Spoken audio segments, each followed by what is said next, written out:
Thadd Ross, what's good, my G? What's going on, man? How you doing? All right, all right. Welcome to Strictly for My Digger, Season 4, Episode 3. Okay. All right, all right. So, yeah, let me ask you a question. Where are you located?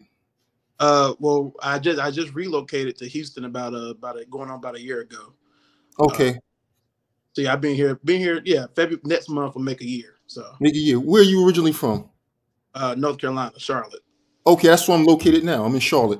Yeah, I saw that. I saw that when I was. Yeah, I think we've been following each other for a minute now. So Yeah. I've been watching you for a strong minute or whatever. You know what I'm saying? So I had to get you on the check-in. I've heard your name a lot over the years and things like that. So when you first started making beats, like what was your piece of equipment? What was your first piece of equipment? well, my first real beat machine was the Alesis SR18, Mm-hmm. gray joint. Mm-hmm. That my dad bought it for me. Mm-hmm. I used that for a while, but to be technical, before that, I was using an iPod. It was a DJ app on there, and Mm-hmm. I would take two songs, two records, or Mm-hmm. well, two songs rather, and just use that and just loop it, and I would record it as if it was a real beat. That I Oh did that wow. for 3 years. Then it was the Alesis SR18, and Mm. I was all this is high school for me, so. Yeah. Uh, so yeah, Yeah. So what are you using now? I use Machine, the Machine. MK3. Mhm. Okay. So how did you know how do you know when it's time to upgrade? I think what it is, so let me go back. It was the SR18 for about half a year. Then it went to then I had the micro for a while. So Mm-hmm. like my first, probably like I think like my first two projects was done on the micro, and Mm-hmm. then so to answer your question, I think it was just like, hey, I want something, for one, something with screens on it, because the original micro has that small screen, Right. and I kind of got tired of going just to look at the laptop, so I wanted to kind of just Mm-hmm. use Foley, and that's so I kind of just wanted to just get something different. Mm-hmm. I went and got it myself, so that one wasn't a gift. Everything else was a gift. I had to buy Right. this one. Right. Gotcha. So like me, I had been on the MPC 2000 XL for like over 20 years. And I just recently in the last maybe 4 or 5 years been using the MPC Studio. So do you think that you can be a successful, thriving beat maker still using old equipment like the SB1200, the MPC 2000 XL, seeing that how the production is and everything's moving fast, and with those machines nowadays, it takes a lot to like send out beats, using that. Do you think you can be a successful beat maker nowadays, or do you feel like we have to constantly keep upgrading the equipment? No, I think you can use whatever you want to use. Hmm. And it's funny that you say that, because, and I know this for certain, Premiere still uses the MP60 Hmm. on some of his stuff. I think he goes back and forth between the newer MPCs, but he still uses the MP60. While it may be a different process in terms of sending beats, even just to hear beats, because it's the floppy disk. You got to put them in, and then you got to load it up. Yeah, and those disc errors, whew, That's what I'm saying. I Like, hated that.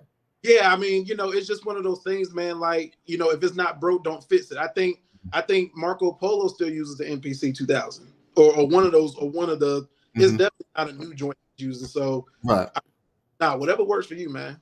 It's right. whatever. Yeah, I feel you. So, now as far as this strictly for my diggers, are you still digging in the crates on a regular basis, or has your digging process changed? Are you online, sample packs? So it works. So for me, it works two ways. Primarily, it's digging. Hmm. I'll never stop digging. I Hmm. mean, that's like ritual for me.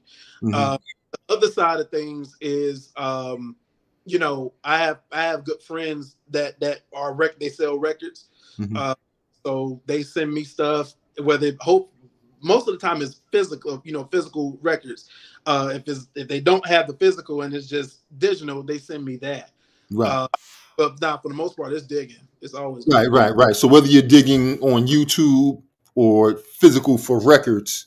Yeah, it's very rare. I haven't dug on YouTube in a very, very long time, only because I started to build those relationships with different record dealers from different, like I got one dude, he's a good friend of mine, he's up in Canada, and he sends me just a boatload of stuff like all the time. So it's just like I get to use that stuff, and then I get to go dig. But I have heard of some what do you call them, channels on YouTube that are actually pretty dope. I ain't gonna lie, I've seen some stuff. It's like, wow, it's dope. Then I just call my boy and be like, yo, you got this, and he said the whole album. So right. So what's the most you'll spend on an album or a record? The most I spent, man, I probably won't I probably won't go past 30. I've spent $200 on one record, and the thing is, the whole record was hot, you know. And that's one of those things where you kind of have to just, you know, kind of take that risk. You know, you try a record, you see a record that's $15, and you looking at it, you're like, hey, why is this $15? And then you take it home and it be nothing on it. It's okay, it's $15. Or you get one and the whole record is high. So I guess, I mean, the most I go, I go up to 50 if it's worth it. If I know that it's worth it. Yeah. So you paying $50, $200. And that $200 record, how many beats did you make off of that record? If the whole record, if it's 11 songs on this album, 10 of them are like bangers, I'm making 10 joints out of it. I have a tendency to go back to records that I haven't heard in a while, and I'll go back and redo it. I think that's something that it's the rite of passage. If you make beats, you should be doing that. Right.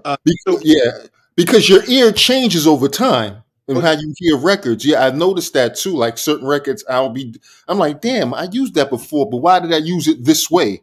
Why did I chop this up this way? Or, you know, you be making a beat and I'll be like, wait a minute, I used this before, but did it a whole, and my ear, you know, is different now. You know what I mean? So your ear changes, you hear records differently and things like that. So are you opposed to dollar crates, dollar digging for like that's what I do. I like dollar crates. Yeah, no, not at all.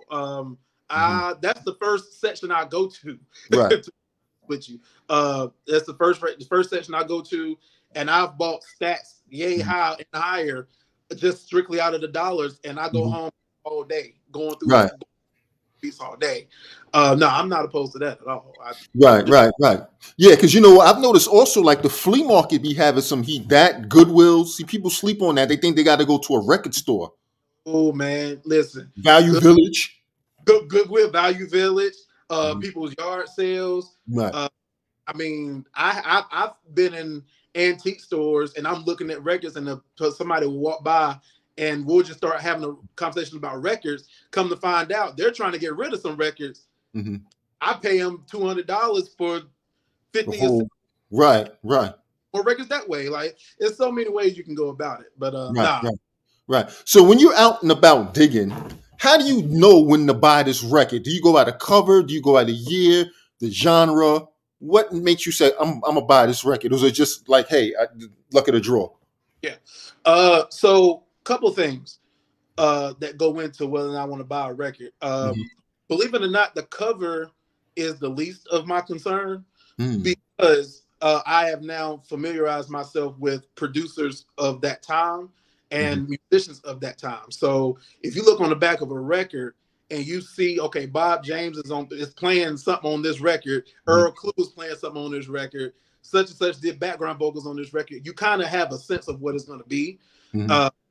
Then I'll kind of look at the year. I really don't care what year it is. I mean, we all know that early 70s, mid 70s is the sweet spot. We all know that. Right, absolutely. But I've also found some stuff that's 87, 88, and it's bananas. So, you know, and then after I kind of look at all of that, you know, then I kind of look at the cover and it's like, okay. But some people, and I think what it is, I've had people come to me like, man, I got this record and it looked like it's hot, but it's not. And it's like, well, you really have to look at the cover and, you know, kind of give your best guess on what it's going to be. So if it's a cover and it's whoever the musician's on there and it's a piano, they're sitting at a piano, you know what that record's going to be. It's going to be primarily based around the sound of, if there's I've seen records with just a drum set, you Right. know it's based around drums, right? Right. So you use your, you know, kind of use your judgment correctly when it comes to these records, because I haven't, and it's been a while, I haven't wasted a whole lot of money on records with nothing on them, Right. because I take the time to look at it and see what it is. Mm-hmm. So yeah, it's a lot of things that go into it when I'm looking at a record. All right. Now, do you ever take like a portable turntable with you, or no? I've done that before. I haven't done that in a while either. I used to do that, but most of the record stores that I go to, and especially some out here in Houston, they actually have them set up. So all you got to do is go in there. You got to ask permission. I think they got to give you a pair of headphones. And you just go over there, and I'll take a little stack and I'll listen to them. But for the most part, yeah, I used to do it. I haven't done that in a long Yeah. time. See, I like the element of surprise. Just go home and just see Right, what's on it. It's like, oh, and you may say, oh, so and so used that. You know. right, Now, right. are you opposed to using a sample that you take a stack of records home, you go to the record store, you're digging, right? Never heard these records, and you're like, oh, so and so used that. Is that record automatically off limits now? That sample, or would you still use that sample? Nah, no, it's not. It's not off. It's not off limits. Because back in the day, back in the '90s, it was a big rule. You should not. You Right. should know the records that somebody else has used. However, if you do happen to sample it, you got to flip it completely different from Mm-hmm. what the first producer did. So example. I remember one day I was at the record store. I think I was up in Austin, Mm-hmm. and they got tons of record stores up there, by the way. Mm-hmm. I found a record that RZA used for the GZA record, the gold Right. song. I Indeed. found, I found that guitar sample, like listening to it. I'm like, oh dang! So I went on ahead and grabbed it, came home and flipped it, and it was obviously completely different from what RZA did. But I mean, no record is off limits. I think if you creative enough, you Mm-hmm. can flip it. Gotcha. So the next one I want to ask you was your technique: looping or chopping or both. Uh, both of them. Both of them. I do. I Mm-hmm. do both of them. Both of them are necessary. Mm-hmm. Uh, anybody that says you shouldn't just loop it and let you. Anybody that says that is no, they don't Right. necessary. So, but to answer your question, I do both. I prefer both. Right, because if you notice today's underground beat makers, it's a lot of loops. They're looping or not. And the chops is like in the premiere days, it was they take a sample and chop it in a bunch of different pieces and it has that choppy sound. But I noticed today the beats are more loop-based, hypnotic, you know what I'm saying? Loop-based beats. Right. And the tempo is slower, as opposed to if you go to Rock Him, Don't Sweat the Technique, and in the real or Billy King, the man, the hand, the groove, doom, doom, doom, doom, doom, doom, Right. doom. You know what I'm saying? I noticed that the beats have slowed down. Why do you think the production style has gotten more slower over the years? I think it's a testament to what's going on outside of that realm. A lot of the trap beats that you hear are, for the most part, pretty up tempo. Mm-hmm. And I think it's just about, these guys that are doing it, they're trying to be as different as possible. I get it. They're trying to come from left field as far as left field they can. And then I also think that they have a level of understanding of what the essence of what hip hop really is, right? Right. Some of your earliest, most famous rap beats are loops. Cream, Juicy, all of these records that we know and love today are simply loops. Right. So there might be a small switch up, but that's just them hitting another pad or another button and going right back to that first part. Right. So I think it's just them, keeping it at its foundation of what it started out as, and to me, it's wrong with that. Right. Do you think? Yeah. Right. Because I noticed and then the emergence of Rock Marciano, where he's taking sounds that weren't even supposed to be looped. It's just so irregular. And I see that now that's been a trend as well. Like you take these like that shouldn't even have been looped, but it was looped and it just sounds ill. Right. Yeah. So, So and that's the cool thing about it. Dilla and Madlib Mm-hmm. are phenomenal at doing that. They take the records that everybody else looks at and is like, there ain't nothing on that. Mm-hmm. Surely there's nothing on that. And then when Madlib puts out this new record with whoever, you hear it, it's like, that's the record I just heard or I just saw. Right. Nothing on it. So Rock is, it goes Right. without saying. You Right. already. Absolutely. Yeah, but I love taking Right. records. I love that. Because you notice now, also, if you notice, right, let's go back in the day with Pete Rock, Premier, and all of them. They were taking stabs from a whole bunch of different records and really trying to show their skill. Nowadays, with beat makers, it's more about showing your ear. Like you have an ear. It's really, really about finding just something fly for the MC to rhyme over, whether you just looped it or not. Have you Yeah, noticed that nowadays? I have. But at the same time, man, those dudes, and I actually talk about this. I was actually talking about this not too long ago with some other Mm-hmm. guys. Back then, the way that Premier, Pete Rock, RZA, Large Professor, Q-Tip, Havoc, all these guys approached the records was simply from it's simply from their own perspective. Mm-hmm. So like Pete Rock's thing was taking this record, and taking this record and tuning it to where it sounds like it's come from one record. Right. That's level of this kind of his genius. Premier is known for taking the very, very small parts. It's like 2 seconds. You'll miss it if you're not listening.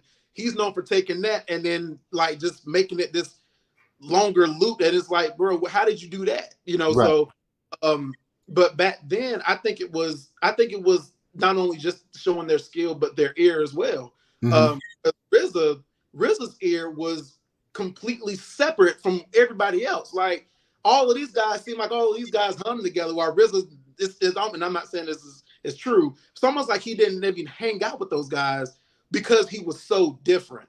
And the Right. records, and it's like, dude, like you shopping over there in the on that side of the record store. We over here in the soul Mm-hmm. R&B, and not to take not to take anything away from Pete Rock and Premier because they shop other stuff too. Right. But but I have noticed that Right. is this is what I hear, and I bet you can't hear this. Yeah, it's a lot. Right. Because I noticed like nowadays they'll take a whole and just it's not like not showing their technical skills of chopping, and some of them do not seeing things wrong with that. But I notice nowadays it's all about finding something fly for the MC to rhyme over, whether it's just a loop or whatever. And it could be a loop that no one ever heard of, or it's an irregular loop or whatever. It's just your whole job now is just find something fly for them to rhyme over that the MC sounds good over, versus taking it and think you have to chop everything up. Because have you ever chopped up something and messed up a groove trying to chop it, and it's like, Oh yeah, you know what I'm saying? It's like you yeah, loop it. yeah, definitely back in like some of my Mm-hmm. earlier years of doing it, Right. or like as a beginner, yeah, I definitely would take a take a sample and it's already nice, and Right. then take it and then you mess it up. But I stopped doing that, and why I learned to stop doing it because special ed actually told Mm-hmm. me he was like, yeah, stop doing that. If it's good the way it is, use it the Right. way. And Yeah. from that point, I ain't done it since. So it was him that was like, cut that out. Right. But Right. Right. yeah, Indeed, because I feel you can really mess up a good groove just trying to say, just to say, bragging, I chopped this up in 30 different pieces and the beat be trash. right. You know what I mean? The beat be trash. Okay, you just bragging, I chopped this up. When you could have just looped it, threw some drums on it, and it was effective for the MC to rhyme over. Because one thing I realize is the audience doesn't know what you did. 9 times out of 10, the audience don't know what record that is. Right. You know what I mean? Especially if you're digging deep enough in the crates. Mm-hmm. The average listener does not know where the record's from. Exactly. You know what I'm Exactly. saying? It doesn't really matter. Right. And then it's not only because I hear people say, "Oh, is this looping? I don't want to loop. I want to chop it." Right. And it's not a point of you chopping it, but a lot goes into it. Is how you loop it, how you Mm-hmm. EQ it, if you're gonna filter it or not. Mm-hmm. Making sure the levels are right. All of that comes across a certain way to the audience, and if they like it, it's because you did your job. If they don't like it, it's because you got to work a little harder. But I mean, no, yeah, they'll take a perfect loop, sounds just fine, and then they want to imagine if RZA heard the sample for Cream Mm-hmm. by the Charmels, and said, "Nah, I don't like it like that. I would take it, and I'm gonna move this piano piece over here, this over here." Imagine it wouldn't even be their biggest songs. It would probably not make the record because Right. it would. So nah, you just gotta keep it simple, you know. Yeah, gotcha, And I noticed the beats are simpler; they're more linear. It's not all these different changes up. Because even if you go back in the day with all these different samples, there used to be like a wall of sound, like to make one beat. If you go back to like the early '90s, mid '80s, it took a bunch of samples to make one beat. Yeah. But nowadays, people use one sample. Do you think the sample laws have really ruined that? Yeah, I would say so. We certainly saw it with Biz. With Right. Biz, That's what it started, I think. yeah, it started with him. But you gotta remember those producers. If we're talking, let's just say, well, we could say early '90s, going back into the late '80s, mid '80s. You got to remember these producers they were DJs first. Right. They're producers, so their ear is okay. I gotta find this break for them to rhyme over. Then I gotta find the part to come in as they're finishing up their verse. Then I gotta find this part to go over their hook. Then I gotta wrap up the hook with this. Then I gotta go back to the first. So their ear, those guys were coming from a DJ perspective, which is why it was very sample heavy. Like, take example, Straight Outta Compton, the song Straight Outta Compton. The hook itself is probably 7 to 8 different songs, right? But that's because Dr. Dre was a DJ first before he started hitting the SC. Right. Indeed. So let me ask you this question, and I've asked this in the past for everybody that was on the show. Who do you think makes the better beats, the DJ slash producer or the rapper slash producer? I would say the DJ slash producer. Okay. Did you mean to say why? Or okay, please elaborate why. Okay, yeah. I mean, so going back to what I was just saying, it's the DJ is coming from a perspective of, if we're talking 80s, 90s, they're coming from a perspective of, okay, I gotta have this part ready, gotta have this part ready, so they're already, I'm sure they went into the process or going in, approaching the machine with that mindset of, okay, I gotta have this ready, gotta have this laid out, gotta have this laid out. And they do it to the best of their ability based off of what they're hearing up here. Right. A rapper slash producer could very well do the same. However, that rapper should be musically inclined enough to be able to pull it off.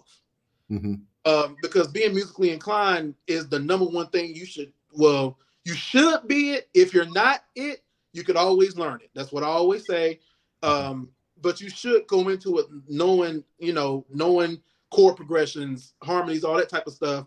And that's why those guys were so skilled at it, because their parents probably were musicians, and they were probably musicians before they got 2 turntables.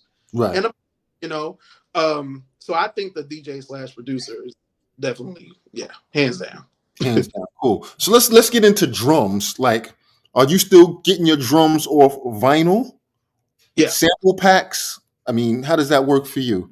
So I still get it up. So I still go to records. I think we all have been, us as producers, we've all been blessed to have other producers and other DJs put together just records, just nothing but drum breaks. So we've been fortunate to have those now. And I still go on there. I do have friends that do make sample packs, and like my good friend, his uncle was a sound engineer, used to be a sound engineer for AC/DC back in the day. So nephew in the rap music, in the hip hop, his whole little townhouse is just drums and keyboards, this and so he makes his own sounds, and then he puts them out, he releases them for the public. But because him and I are good friends, he sends stuff to me like all the time, so I use that. But I get it from records though, primarily. Yes. So how do you feel about using like drum breaks and just looping up a drum break? Nothing wrong with it. Okay. But I think it's about you got to ask yourself, what does the sample call for? And then it's all about a feeling. Does it feel right? I don't do a lot of thinking when it comes to making beats. I know it sounds crazy. No, it doesn't. Yeah, okay. So I don't do a lot of thinking to me making beats, because it's a feeling. How does it feel? Does the impeach the president sound feel right, or does Ashley's roach clip feel right? You know, you gotta ask yourself, and when you lay it down, whatever you're feeling, it's gonna be right. Yeah. Cool. So let's go on. Let's build on this. When you say it's a feeling, right? So you have different type of producers, like, and I say this all the time. You'll hear it if you watch a lot of episodes. There are feeling producers, right? The feeling producers are the ones that are out here producing the music and doing the beats for Griselda and all these other guys in the underground. Then you have the technical producer. He's real technical. You know, he's not selling beats or doing a lot of beats underground, but he's doing tutorials. He's selling sample packs, you know, things like that, you know. So I see there's different types of beat makers out there. And then you have those who are like, you know, beat makers, and they have a BeatStar page. You know, you just buy the beat and they sell the beat over and over again, you know, which I'm half and half about that, because I don't, you know, you don't want anybody just buying your beat. It's almost like beat abuse to a degree. Exactly. But then when you get to a certain age, do you feel like chasing down these artists and going through a whole lot of hoopla when you can just make beats, put them on BeatStars? If they like it, they put in their cart and they buy it. You know, so it's different. Yeah, I mean, so here's the thing. It all goes back to the path that you choose, and this starts early, like the day you start making beats, or start making beats, because nobody just starts out producing. The day you start out making beats, that's when you have to ask yourself, what do I want out of this, right? Do I want to feed my family, and I hate working your standard typical 9-to-5 or regular job, and I'm talented enough to make beats, and I need to feed my family? Okay, then I'm gonna go to BeatStars, sell my beats for $100 a beat, do that a few times a day, and I'm straight. I can do what I need to do. And then you also have the other path of, okay, I'm gonna hone my craft, and I'm gonna keep putting myself out there trying to get the exposure, meet artists, and build from there, which in turn turns you into a producer, because now you're in the studio and you're guiding an artist from point A to point Z for songs, and you're doing you're doing albums. There's nothing wrong with either one of them, because even Static Selector has a page on BeatStars. So I mean, whatever works for you, just understand that taking that, you know, if you want to take the BeatStars, you know, route, understand that you're not going to be looked at as a producer who can go to a studio and conduct a recording session, because all of your time is spent digitally, and nothing beats human contact. So, but how often is that done nowadays? You know, with guys you work with, especially guys that are in the underground, not making really any money. You know, probably still working jobs, but they're sending out beats to these a lot of these albums are done through email. Exactly. You know, and they still sound good. Oh yeah, of course. Now you can still make quality music. You know, sending stuff. I do it all the time, right? But I mean, I will say this: if you have the opportunity to be in the studio with someone, you need to take it. Right. Because that builds, again, nothing beats human contact, number one. Number two, if a label does look at you and take interest in you, or whoever takes, you know, interest in you to where it could be money involved, you don't want them to say, dang, he's dope, but he don't know how to work with artists physically. And record labels, contrary to what people may think, there's still studios around. People still go to studios. It's just, you know, it's so easy now to send stuff back and forth. But no, opportunity to be absolutely. I agree, because we're artists too as beat makers, and we know how we want them to start off. Like, no, you weren't. That was the hook. You're supposed to come in right here. Exactly. No, this beat right here. No, this is a female song. This is not a gangster song. You know what I mean? I had you in mind, you know, to write a female song, and you went totally left. And that's what a producer is. A producer can hear that and say, okay, no, don't say it this way, say it this way. Don't say that, say this. Right. That's what a producer, that's what at the foundation of it all, that's what it is. And come in on this part right here, come in right here. A lot of times they're coming in over here and you're like, it's dope, but that's not what I had in mind. And I don't care if we got to do it 50 times, 150 times. You got to get it right. You have to get it right. Got to get it right. Got to get it right. Exactly. So now what we're going to do next before I let you go, all right? We're going to play. You ever seen Drink Champs? Yeah. All right. We're going to play this game, but we're not taking shots, but you have to pick one. Oh, God. Okay. You have to pick one. So you can't say, oh, I'm going to take a shot on that. You got to pick one. All right? Okay. You ready to start? Yeah. All right. Now, if you don't know these people, say I don't know who they are, but number one, Camouflage Monk or Denny LaFleur? Camouflage Monk. Okay. Number two, Derringer or Conductor Williams? Derringer.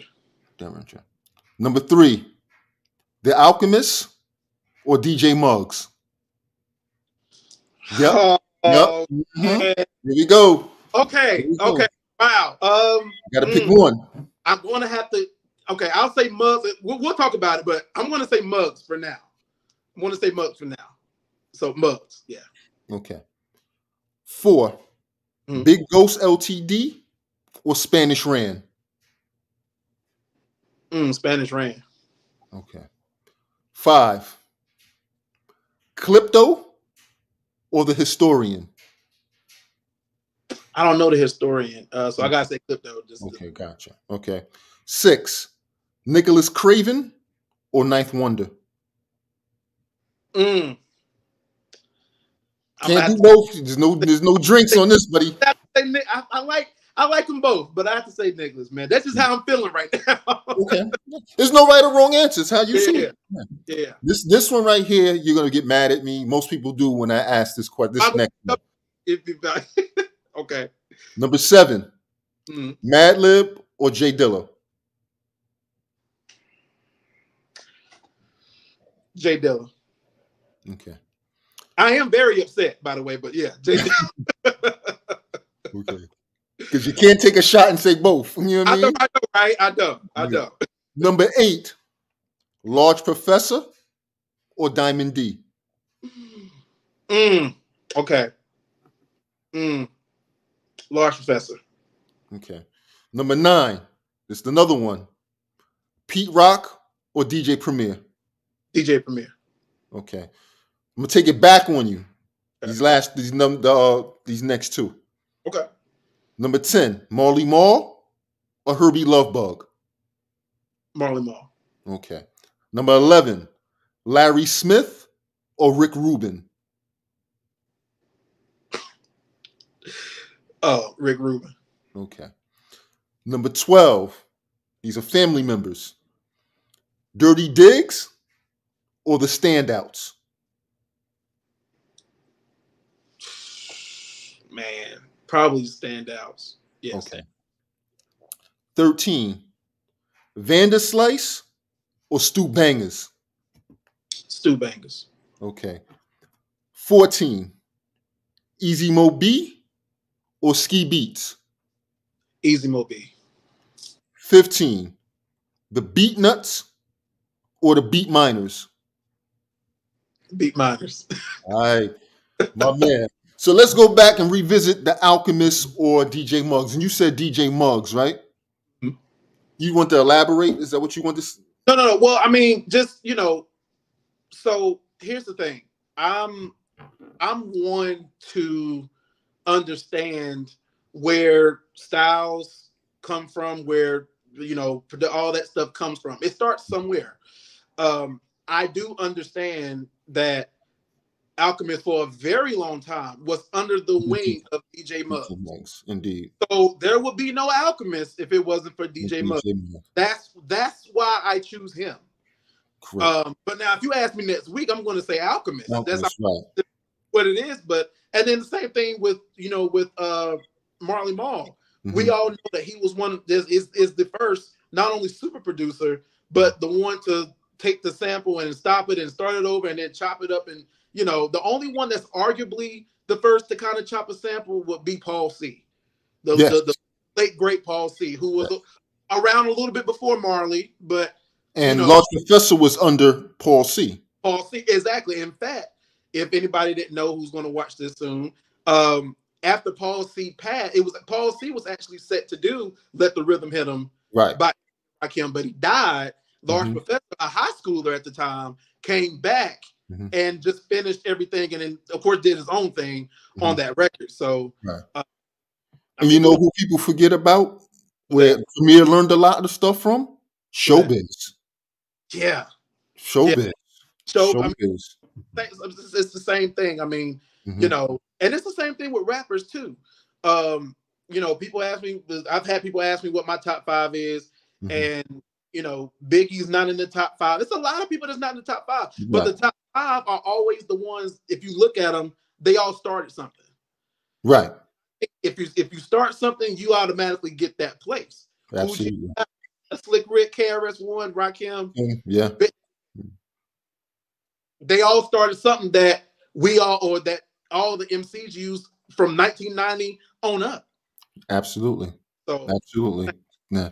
Thadd Ross, man, it was a pleasure having you on the show. You know what I'm saying? Definitely had to reach out to you and whatnot. I like what you're doing. Keep doing it. Let's keep in contact. You know what I mean? This is strictly for my diggers. Season 4. You're on episode 3. You know what I mean? I'm glad you agreed to do this. It was a great conversation. You opened my eyes to a lot of things, and I love your perspective and things like that. You know, so you know, if you're ever in North Carolina, back in Charlotte or whatever, yo, hit me up. I'll be back. I'll be back fairly soon. So yeah, we definitely gotta hit the record store or something, man. We gotta do something. So, definitely. All right, my brother. Peace. Yes, sir. Peace. Self-taught, be danger, Mr. Rip. Let's get it. Boom bap, where you at? New York City. We back. Y'all thought I was gone, huh? Yeah. No more remorse. Rebel sport, bring the pain. Thunder rain when I bring the flame with incredible force. Try to run up on stage, I'm the verbal rage. I ain't gay with a razor blade. Bomb your face with grenades. Y'all should bring the lion out the cage. Raw, ready to blaze. Put your wicked devils in the grave. Y'all all a bunch of slaves. Y'all coon and clowning like yay. Y'all selling out like OJ. Y'all dudes caught in the coon phase. Watch the gun knife.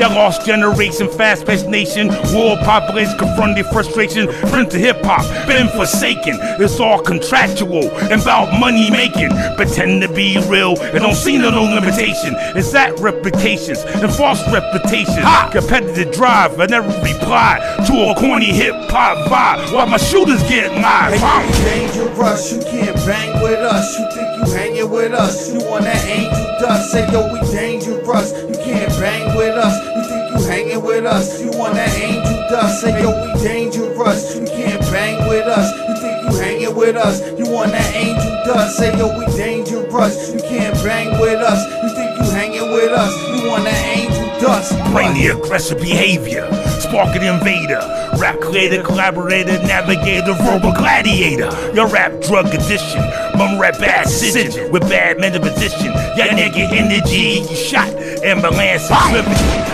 I'd rather ship to a real hip-hop tradition. Describing my descriptions, open up the wave, give you hip-hop intermission. But what will be free when I shoot? Poppy kneecaps loose with a black man salute. Stomp you out with the Timberland boots. Y'all try to be hard to rap your best. I'm a lion, attack your flesh, scared, crack your rest. Flows erratic, dope fanatic. Blast the fire on your devils, close the casket. Dump heat with the automatic. All your auto-tune coons, your buffoons, go boom. Guess who step in the room? Be danger, bring the raw. Call me Mr. Doom. Hey yo, we dangerous, you can't bang with us. You think you hanging with us, you on that angel dust. Say yo, we dangerous, you can't bang with us. You think you hanging with us, you on that angel dust. Say yo, we dangerous, you can't bang with us. You think you hanging with us, you on that angel dust. Say yo, we dangerous, you can't bang with us. You think you hanging with us, you on that angel dust. What? You on that angel dust. What? You can't hang with us. What? You can't bang with us. What?